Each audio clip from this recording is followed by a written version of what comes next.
अस्सलाम वालेकुम dear students, मेरा नाम है सैरिश चौधरी और आप देख रहे हैं मेरा यूट्यूब चैनल लर्निंग टेक। तो डियर स्टूडेंट्स, उम्मीद करती हूँ आप सब ठीक होंगे। आज का हमारा टॉपिक है मूड डिसऑर्डर। आज हमने क्या पढ़ना है, मूड डिसऑर्डर्स के बारे में पढ़ना है। ठीक है, आप सब लोगों ने सुना होगा नॉर्मली कि मूड नहीं है, मूड ख़राब है, या ये तो एक नॉर्मल थिंग है। लेकिन जब ये मूड्स बार बार स्विंग्स करना सिवियरिटी की तरफ चला जाए तो हम इसको क्या कहते हैं, डिसऑर्डर। पहले भी अपनी बहुत सारी वीडियोस में आपको बता चुकी हूँ कि एक जो एक स्टार्टअप लेवल में होता है वो तो एक चीज़ नॉर्मल होती है, लेकिन जैसे जैसे वो सिवियरिटी की तरफ जाती है वो हमारे पास क्या होता है, डिसऑर्डर बन जाता है। ठीक है, हमारे पास ये मैं पिक्चर्स में शो किए हुए आप देख सकते हैं कि बार बार किसी को मूड स्विंग्स होना, जैसे कि बहुत ज़्यादा परेशान, फिर एकदम से बहुत ज़्यादा खुश, फिर एकदम एकदम से बहुत ज़्यादा गुस्से में, या फिर बहुत ज़्यादा अनोइंग, या इस तरह स्कीमास जैसे हम लोग पढ़ते हैं तो इसको हम क्या कहते हैं, मूड डिसऑर्डर कहते हैं। चलें हम इसकी डेफिनेशन पढ़ लेते हैं। इस वीडियो में हम देखेंगे मूड डिसऑर्डर की डेफिनेशन क्या है, उसके कॉजेज़ क्या है, उसके सिम्टम्स क्या हैं, उसकी टाइप्स क्या हैं, किस तरह से इसको ट्रीट कर सकते हैं। ठीक है, सबसे पहले हम इसकी डेफिनेशन देख लेते हैं। Any of a group of mental condition characterized by persistent disturbance of mood especially in the form of depression or combination of these।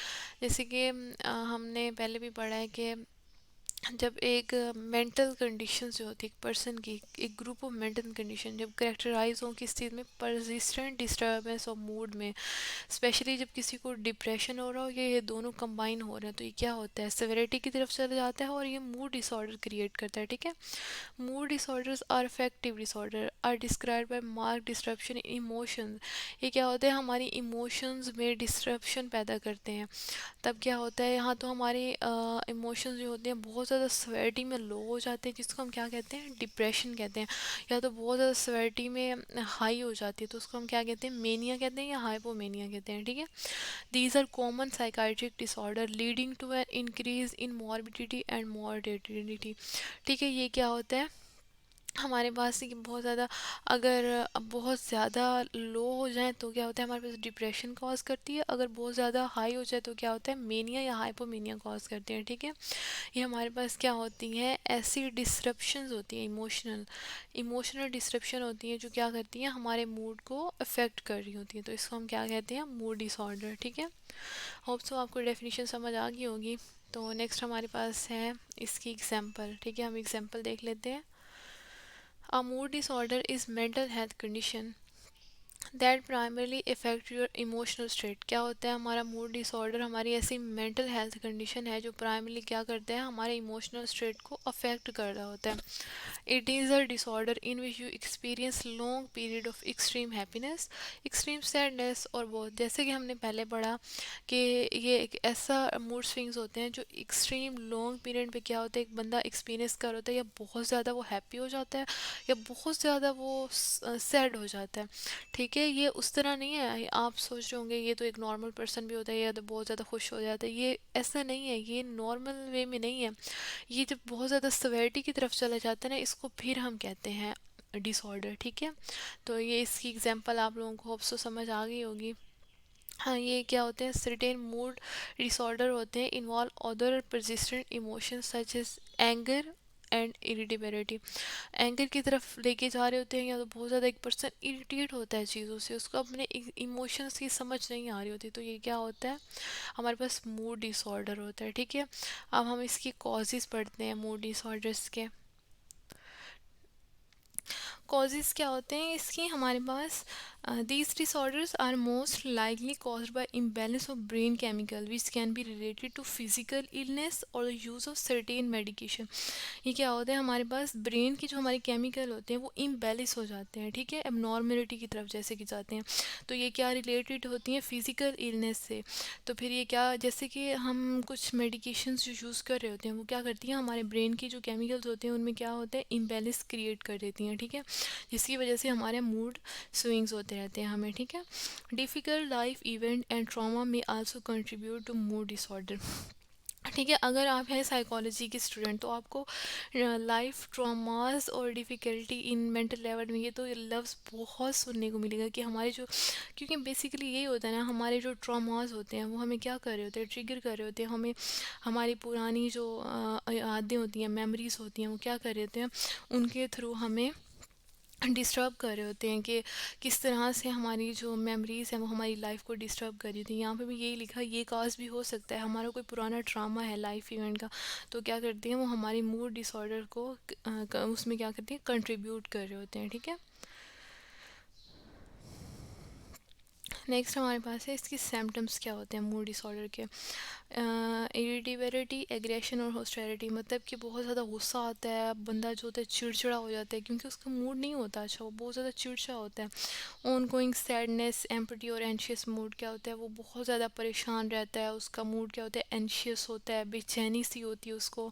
Changes in appetite और वेट, उसका जो वज़न होता है, उसकी जो भूख वगैरह होती है, वो सब चेंज हो चुकी होती है। कोई उसका ड्यूरेशन नहीं होता, कोई उसका टाइम टेबल नहीं होता, कोई उसका स्पेसिफिक सर्कल नहीं होता। वो कभी भी कुछ भी खा रहा होता है, उसका कोई टाइम टेबल नहीं होता है। चेंज इन स्लीप पैटर्न, उसके सोने के पैटर्न में भी चेंजिंग आ जाती है। ठीक है। कभी ऐसा होता है समटाइम वो पूरी पूरी रात जाग के गुजार देता है, या फिर समटाइम पूरा पूरा दिन सो के गुजार देता है। ठीक है। डिफ़िकल्टी कंसंट्रेशन, कंसंट्रेशन में क्या होती है, डिफ़िकल्टी होती है। फॉर एग्जांपल अगर तो कोई है जॉब होल्डर, जॉबियन है, तो उसके लिए तो बहुत ज़्यादा फिर डिफ़िकल्टी होगी जब उसके मूड स्विंग्स होंगे।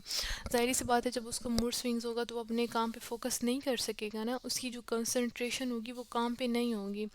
अगर कोई वो स्कूल गोइंग है तो वो अपनी स्टडी पे फोकस नहीं कर सकेगा। अगर कोई हाउस वाइफ है तो वो अपने हाउस होल्डिंग जो काम है उस पर फोकस नहीं कर सकेगी। ठीक है। ये उसके सारे सिम्टम्स हो गए। नेक्स्ट हमारे पास क्या है, टाइप्स ऑफ मूड डिसऑर्डर, क्या क्या टाइप्स हैं। फर्स्ट वन हमारे पास है बाइपोलर डिसऑर्डर। नेक्स्ट है हमारे पास cyclothymic disorder, hypomania disorder, major depressive disorder, disruptive mood dysregulation disorder. इन सब टाइप में हमारे पास ये एक्सप्लेन किया गया है कि मूड किस तरह से चेंज हो रहा है, किस तरह से थिंकिंग फीलिंग पे अफेक्ट कर रहा है, किस तरह से हमारी लाइफस्टाइल पे हमारी इसका असर हो रहा है, किस तरह से वो एक दूसरे से अफेक्ट कर रहे हैं एक दूसरे को। ठीक है। नेक्स्ट हमारे पास है treatment of mood disorder. Mood disorder जो है उसका क्या ट्रीटमेंट हो सकता है। फर्स्ट वन है कॉग्निटिव बिहेवियर थेरापी। सीबीटी जो है वो क्या करती है, teach you skills to manage negative thinking pattern and can be easily highly effective for affective disorder. ये क्या, सीबीटी क्या होती है हमारे पास, कॉग्निटिव बिहेवियर थेरापी, बहुत ज़्यादा हाईली इफेक्टिव होती है हमारे नेगेटिव थिंकिंग जो होती है उसको मैनेज करने में। हमारा नेगेटिव थिंकिंग का जो पैटर्न होता है ना, उसको मैनेज करने में क्या करती है, बहुत इंपॉर्टेंट रोल प्ले करती है। ठीक है। CBT therapy is often use to treat anxiety and can be done individually और in a group of people with similar issue. ये क्या होता है हमारे पास, ये किस लिए यूज़ की जाती है, एंजाइटी को ट्रीट करने के लिए भी यूज़ की जाती है, या तो फिर ये इंडिविजुअली यूज़ की जाती है या फिर ग्रुप में यूज़ की जाती है, एक जैसे लोगों के जो इश्यूज़ होते हैं उनको सॉल्व करने के लिए। ठीक है। जैसे कि इसके नाम से ही पता चल रहा है ना, कॉग्निटिव बिहेवियर थेरेपी हमारे कॉग्निटिव पे ये वर्क कर रही है, हमारे बिहेवियर पे ये वर्क कर रही है। ठीक है। नेक्स्ट वन हमारे पास है इंटरपर्सनल थेरापी। आईपीटी इसको हम कहते हैं। ये होता है mood disorder focus on changing your relationship pattern. ये किस पे फोकस कर रही होती है, हमारे मूड डिसऑर्डर में हमारे रिलेशनशिप के पैटर्न जो चेंज हो रहे होते हैं ये उस पे फोकस कर रही होती है। ठीक है।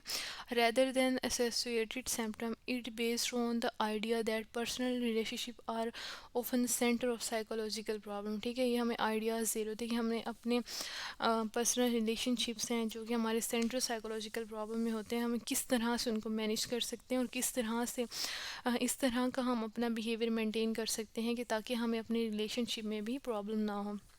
ज़ाहिर सी बात है, जब हमें मूड डिसऑर्डर क्रिएट होंगे तो हमारे रिलेशनशिप में इश्यूज़ होंगे ना, हमारे जो रिलेशनशिप हो गए वो बैडली, वेरी बैडली वो क्या हो रहे होंगे, इफ़ेक्ट हो रहे होंगे। हम अपने रिलेशनशिप्स में चेंजिंग कर रहे होंगे, नेगेटिव इम्पैक्ट पड़ रहा होगा हमारी लाइफ पे, हमारे रिलेशनशिप पे। ठीक है। तो ये जो थेरापीज़ हैं वो क्या करती हैं, हमें इस काबिल बनाती हैं कि हम अपने आप को किस तरह से नॉर्मल वे पे लेके चल सकते हैं और अपना जो बिहेवियर है उसको ठीक कर सकते हैं। ठीक है।